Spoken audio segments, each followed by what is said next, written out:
we need to talk about tipping culture. Oh my goodness, I totally forgot. This blows it all out. Yes. Okay. Yeah. So maybe it is only $105 to go out for dinner in Vancouver, but you are tipping likely 15 to 20% on your bill every time, no matter what. It's always expected. If you don't tip, you're going to get the absolute side eye from your waiter or waitress. I was going to say, like, what's the worst that they just get angry at you? Yeah, and then, but you can still leave. But you know how Canadians are. We're very polite. We don't like to be said, like, we don't want someone getting mad at us. So I'll press that 15% tip. Just to avoid the side eye. Welcome to Checks and Balances. This is Makayla and Jess back with another episode of The Takeover. Today, we're talking about the cost of living in two different cities. However, we always go on and on about the cost of New Zealand versus Australia. Everyone talks about it all the time. And since I'm Canadian and Jess is from New Zealand, obviously, we thought we would do Vancouver versus Auckland, a kind of Canada versus New Zealand showdown, if you will. For sure. I think people in New Zealand get really down on New Zealand, and everyone's like, obviously we know times are really tough at the moment. I think we think we've got it. We're all the center of our own universe, right? We think we've got it really tough. And people think if I move country, it's like the grass is always greener. Yeah. So it will be really interesting to see if the grass is in fact greener in Canada. Okay. Salaries in Vancouver versus Auckland. So we picked a few different, like, I think a diverse handful of jobs, but they're actually pretty similar. Oh yeah, I was quite surprised by this. I thought Canada you would make way more money. It's actually not the case. It's pretty on par. So starting with a software developer, on average in Auckland, they're making $97,000 a year. Vancouver average salary converted to New Zealand dollars is 108. So a little bit like more. It's higher, but it's not like not blow you out of the water. It's probably not worth like moving countries. Correct. Yeah. Marketing manager, 98 grand in Auckland, 95 in Canada. Yeah. This is all converted to New Zealand dollars. Yeah, we're just going to use New Zealand dollars because that's easier. Financial analysts, that'll be interesting to you. Are you going to jump ship for this?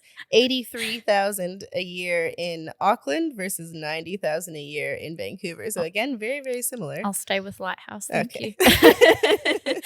And a plumber, so $75K in Auckland, $74 in Canada. That's so like, you may as well just round it very, up to very 75. comparable. Yeah. So salary-wise, pretty similar. And Auckland and Vancouver are actually, I'd say, pretty similar cities, like having experienced both. In what way? Just in terms of like the types of people living in the city, I don't know which one's bigger. I'm going to assume Vancouver's larger. But I'm not surprised that these figures are similar. Interesting. Okay, cool. So that's the income side of things. Nothing there is like amazingly better, but very important cost is the housing cost. So if we're looking at renting and mortgages, Auckland versus Vancouver, where are we sitting? Average rent in Auckland, $3,100 a month, and these are based on a 2-bedroom apartment, actually. And actually, interestingly, when I moved to New Zealand, I thought it was quite strange that you pay rent weekly. Here. I think that's odd. Yeah, is it like that in the UK? Was monthly. Yeah, so in Canada as well, monthly. So but we get paid monthly also. Did you get paid monthly? No. Oh, so yeah, in the UK everything happens monthly, which I actually prefer because you don't have to think as much. You get paid in the month, you pay all your bills the month, and then whatever's left you I feel like if I got paid monthly, I would like blow all my money immediately and then be poor the rest of the month. You have to be quite disciplined. Yeah. Well, to be fair, actually, the Sparkies that I knew in the UK had one friend in particular who had rent week. So he would live like a king for 3 weeks, and then on the 4th week it was just his have to pay his monthly rent. His monthly rent, and eat baked beans for the week. But the other 3 weeks he was balling. Yeah, see, I think it was most common to get paid fortnightly when I was in Canada, or bi-weekly as we call it back home. Yeah, which is not the same. But it's good because if you, and I do this here too, but if you budget your bi-weekly pay, you kind of sometimes end up with like an extra paycheck at the end that hasn't been allocated to bills. Ooh. But anyway, so monthly rent. So we've got $3,100 a month for a 2-bed apartment in Auckland versus $3,600 a month for a 2-bedroom apartment in Vancouver. And I am actually thinking that that's kind of low for Vancouver. Really? I mean, obviously 3,600 is not a low number, but Vancouver is so expensive. I have friends that live in like studio apartments there that pay like $3,000 a month. Wow. So, Yeah. and it just keeps going up as well. I think it's in Vancouver, it's actually quite hard to be like a young person living there. And if you've got kids, it's even worse. Like this, just the cost of living for housing is massive there. Yeah, I was quite surprised when I came home that we could afford a nice new 2-bed apartment. We gone from living in one room in London to having 2 bedrooms all to ourselves. So it was like luxury for about this cost. So yeah, I was quite surprised by that. And then so house prices, like if you're not renting, you're looking at buying. So in Auckland, we have the median house price down at 1.25 million. I'm not sure if that's exactly accurate. I feel like feels at a little the high. moment it's probably lower. Agreed. I think it's just actually dipped under $1 million. Yeah, and this is median, not average as well. So yeah, Auckland house price on average is just dipped below $1 million, I believe. Yeah. And then in Vancouver, we have NZD 1.49, which I'm not shocked at. Vancouver's housing market for buying is it's scary. Really out of control. Yeah. I mean, I've seen houses in Vancouver that are like little shacks on half a section falling apart, but they'll sell for almost $2 million. Wow. And I mean, maybe that happens in some places in Auckland, but it's quite common there. And they put a lot of rules in place to stop people from buying places like that and then just leaving them empty as well. But why would people do that? It's just land banking, I guess, in a different country. At some point, there wasn't a lot of foreign buyer like taxes in Vancouver, especially, but because again, it's different province by province. But we had a lot of people that would come to Vancouver, buy up these houses, and let them sit empty for years and years and years, and then you have such a housing crisis. You have homeless people, you have families struggling, and meanwhile, there's all these huge houses in fancy suburbs that have just been empty for 10 years. Oh, such a waste. Yeah. Okay, so mortgage rates. Now we have figures from this month, quite up to date. So Canada 3-year fix is a 4.79% to 4.94% versus New Zealand for a 3-year fix is 5.69%. So higher in New Zealand. Yeah, and I did. So obviously, before I moved to New Zealand, which is almost 5 years ago now, I worked in the Canadian banking space. And I actually, when I was grabbing these rates, I couldn't remember if it was like this when I worked there. But the shortest fixed term I could find on a Canadian banking website was actually 3 years. That's why you've compared the 3 years. Yeah. So whereas in New Zealand, obviously, you can fix 6 months, 1 year, some cases 18 months, 2 years. But I could only find 3, 4, and 5 year terms on all of the Canadian websites I looked at. So I'm assuming it's always been like that, but my memory is a bit hazy. So interesting, isn't it? Yeah. I wonder if they just save themselves the admin and everybody just stays on floating if they want a short term. Well, it's actually not that uncommon to sit on a variable rate back home because so the variable rate, for example, I checked the 4 major banks in Canada. A variable rate ranges from 5.95% to 6.14%, which is lower than here currently. Much lower. So here at the minute, we're looking at, I think, between 7.24 to 8.10 at the minute. Crikey, that's crazy. So it's obviously a lot more comfortable to sit on a variable rate there. And 3 years is quite a long time to fix as well. So while their house costs are higher, the interest rates are lower, so the cost of borrowing is cheaper. So maybe all this just comes out in the wash, actually. Yeah, kind of. And then another, sort of a hidden cost, like obviously Vancouver's in BC, as I'll keep saying, but in BC we have a thing called land transfer tax that you have to pay when you purchase a property. So not only do you pay annual property tax, which would be like rates. When you purchase a property, you have to pay a extra tax on the market value of that property that you're buying from someone.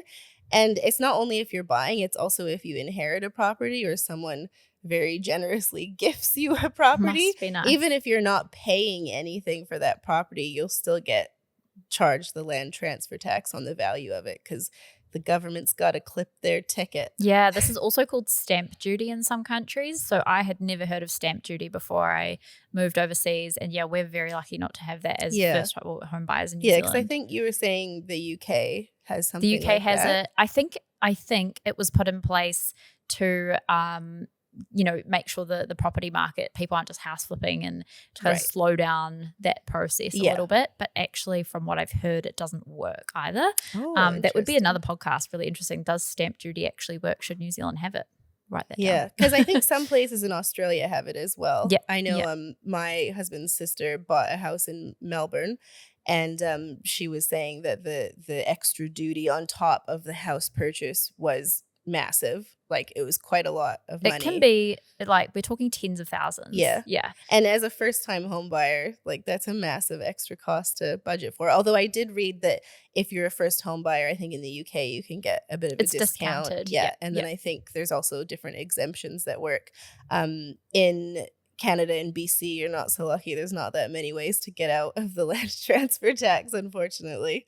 All right, so moving on to daily living expenses. So I think this one's front of everybody's mind at the moment. Groceries per month for 2 people, on average in Auckland, $1,200.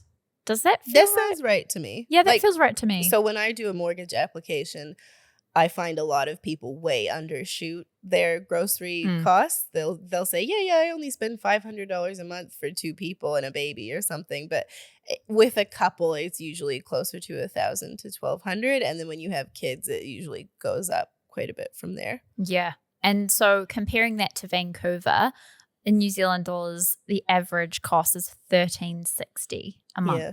So higher, but not significantly higher. Yeah, I did. So I got married in February this year, and a lot of my friends came up from Canada, and I had been joking about, maybe I'll move back to Canada because it's so expensive to live in Auckland, and majority of my friends live in the Vancouver area or the Victoria area, which is a city that's quite close, and they all said, no, things are so much cheaper here. Like, the biggest comparison was cheese. Oh. All of my friends were saying that cheese is way cheaper in New Zealand than it was back home. And it's so expensive here now. That's what I thought. That's crazy. Yeah. This is the whole thing. Like, the grass is always greener, and you think that your situation is, especially when costs are going up, right? You see our costs going up and you think that everybody else isn't experiencing it, but they are. Yeah, definitely. Utilities wise, in Auckland, we've got $250 a month average for Auckland. Is that normal? I don't pay for electricity. We shouldn't and gas. be questioning our own stats, but we do have these. So they're from Numbeo, NZ Stats, and Numbeo Vancouver as well. So they are from reputable sources. But yeah, I guess this varies, right? So utilities, electricity and gas, $250 here, $220 in Vancouver. I don't spend that much on electricity a month, I think. But you have double glazing and insulation. Correct. And quite a small house. Yeah. So actually that probably is about right. I, to be fair, would have thought Vancouver would have been higher because is it really cold there? Do actually think that number probably is higher because in BC specifically, again, there's a monopoly on electricity costs. So you can't just shop around. It's not like you're going to compare like Power Shop, Electric Kiwi, all these providers. You're actually stuck to one provider that's called BC Hydro. Wow. And they monopolize the entire electricity market. So they can charge whatever they want. That's actually not allowed here. We have like an anti-monopoly. I know, which makes so much sense to me. Crazy. I'm Team New Zealand. Obviously.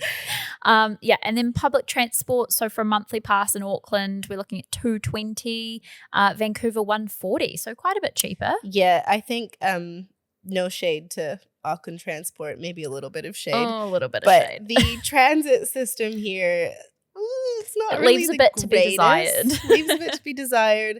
And I do think it's very expensive for the type of service you're getting. Before we move on, we talk all the time about planning and growing our wealth, but protecting that wealth is just as important. That's why having the right insurance in place can help when life goes unexpectedly. And that's why this episode is brought to you by Partners Life, a New Zealand operated award-winning insurance provider with over 300,000 Kiwis insured and 89% of claims paid. Partners Life understand that having some insurance is better than having no insurance. They have flexible and personalized solutions for any budget or situation. Check out their website in our show notes below. So aside from public transport, obviously people drive. So petrol costs in New Zealand Auckland versus Vancouver, $2.85 average cost for petrol at the minute in Auckland. Obviously that's going to change depending on whereabouts you live, but versus $2.55 in Vancouver. It sort of makes sense. I always think with New Zealand, because they have the cost of getting stuff out here, so that would be why it's more expensive here. Whereas I feel like Canada be more accessible. And this is actually like $2.85 is not that bad for Auckland at the minute. It's come down. Think when I first moved here, obviously it was during COVID. It was like shockingly expensive compared to what I was used to back home.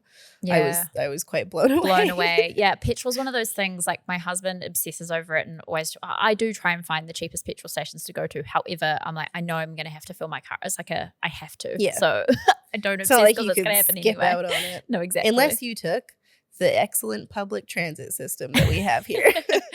Cool. So moving on to healthcare and education.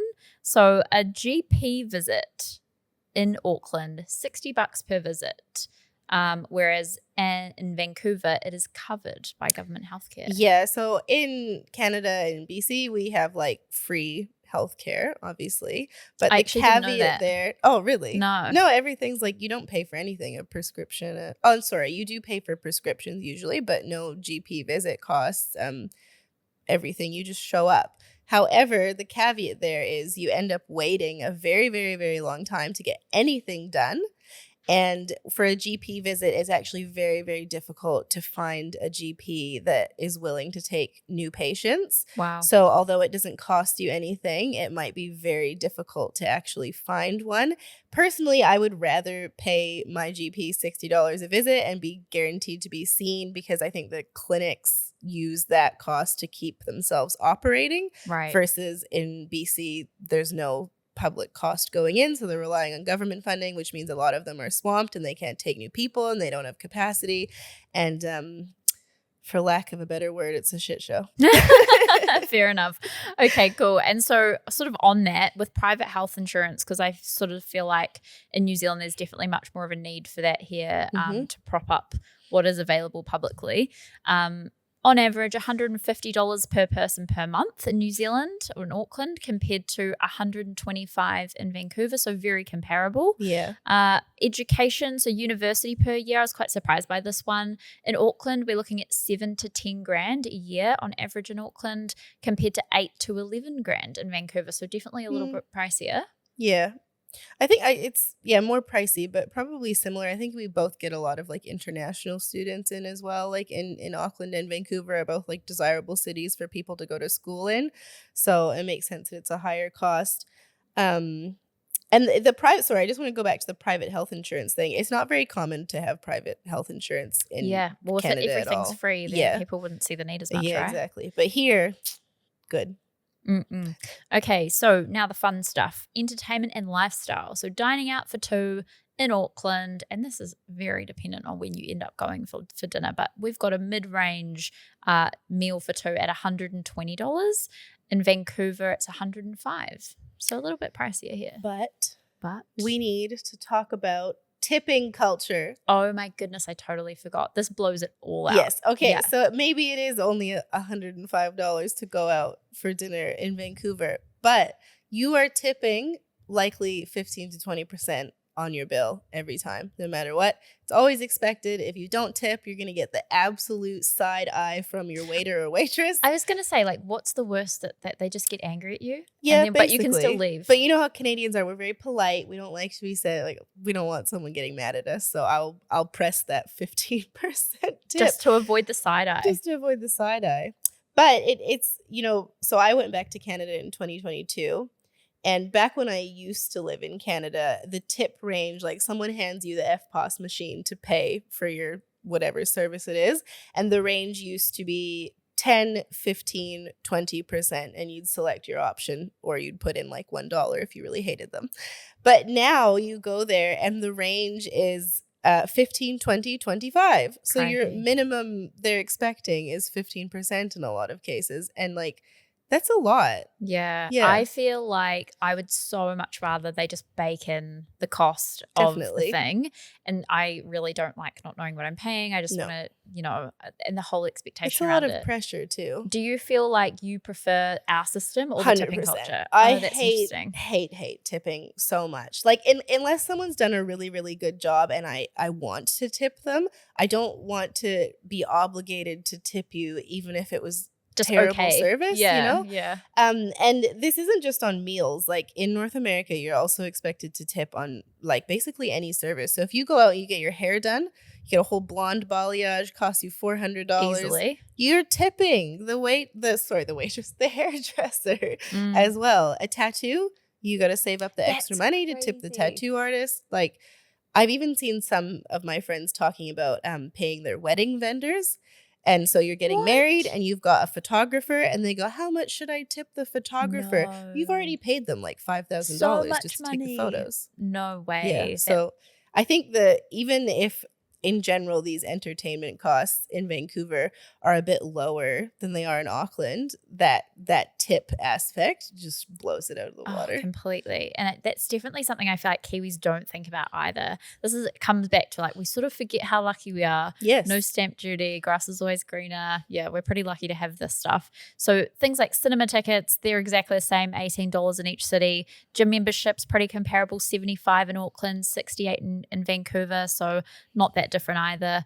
Are you tipping your cinema ticket person or your gym membership? Maybe. I You're don't joking. know. The person that puts the butter on your popcorn?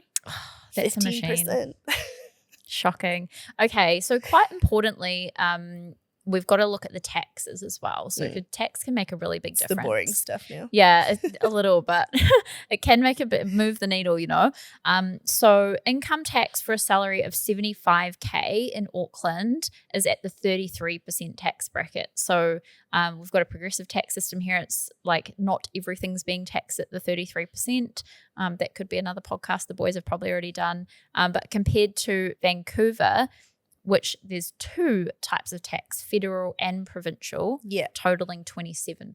Yeah. And to be honest, it's been so long since I lived in BC. I'm sure that is accurate, but we do have two. So each province has their own provincial tax rates. So, for example, we talked about BC versus Alberta earlier. They're two different provinces and they have different provincial tax rates, but everyone has the federal tax rate because that's the countrywide rate. Okay, cool. And then when it comes to GST, so 15% here in New Zealand compared to, again, the federal provincial split totals up to 12% in Vancouver. So a little lower on the tax side of things. And another thing to point out with the GST, so when you're purchasing anything in New Zealand, what you see is what you pay, right? Yeah. But it's not like that. In No. Canada, and I think in the States as well. So you will go to the shop, you'll see an item, and you go, oh, yep, that's $10. In New Zealand, you go to the till, you tap your card, it's $10. But in Canada, you see $10 on the tag, you go to the till, then they add the tax on top of that, so you pay the extra at the till. I strongly dislike that. I feel like that would just bamboozle me, and it's the same with tipping. I am not good enough at maths to be doing all of this stuff on the fly. People must be really good at calculating percentages. When I was in university and I was like understandably broke as you are in university and you're trying to like budget your last $50 to do your grocery shopping, and so not only are you in the grocery store picking your items and tallying them up, now you're also having to calculate the tax so that you don't get absolutely shocked at the checkout and end up paying way more. I hate it. No, they could take some feedback on that. So yeah, really interesting comparison of a lot of the base costs of living in both Auckland and Vancouver there. To me, it feels like, if you're moving or considering a move over, it certainly wouldn't be for financial reasons. No, I think like a lot of people choose Canada for their, you call it an OE here, Yes. I think, is that overseas experience? Correct. Yeah. Yeah. So there is a lot of Kiwis in different parts of Canada. I met heaps when I was over there. That's how I met my husband. But, I think you're going more for the lifestyle change and the scenery change. It's not necessarily going to be cheaper cost of living unless you decide to move to like a real rural town in Alberta and just like redneck it up with the cowboys. Right. But then you probably wouldn't earn as much. I guess it No. also depends on your career, right? We've only touched on a couple of different job types, but possibly there are some people who have really amazing job opportunities moving across, which puts you in a different position. But generally speaking, it seems pretty on par. Cool. So I think we'll wrap up there for today. Thanks so much for listening. Thanks to Partners Life for sponsoring the episode. Don't forget to like, review, and subscribe, and we'll see you next time.